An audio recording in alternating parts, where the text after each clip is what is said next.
बिस्मिल्लाहिर्रहमानिर्रहीम। अस्सलाम वालेकुम। बादशाह दरिया की सैर के लिए गया और अपने गुलामों और मुसाहिबों के साथ कश्ती में बैठ गया।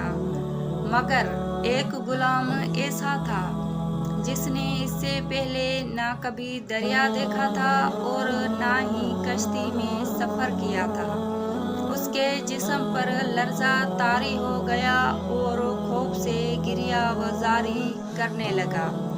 उसकी बुज़दिली देखकर बादशाह की नाजुक तबा मुकद्दर हुई और सैर का मज़ा किरकिरा हो गया।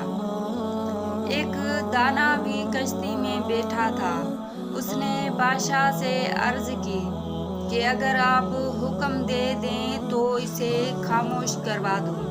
बादशाह ने कहा, निहायत इनायत और मेहरबानी होगी। दाना के इशारे पर दूसरे मुलाजिमों ने उस बुज़दिल गुलाम को दरिया में फेंक दिया। जब चंद गोते खा गया तो बालों से पकड़कर कश्ती में ले आया। अब वो चुपके से कश्ती के एक कोने में दबक गया।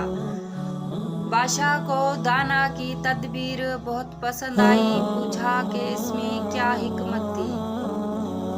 दाना ने कहा, इस गुलाम ने कभी डूबने की तकलीफ नहीं उठाई थी और कश्ती का आराम नहीं जानता था। आराम और सलामती की कदर वही शख्स जान सकता है जो किसी मुसीबत में गिरफ्तार हो चुका हो।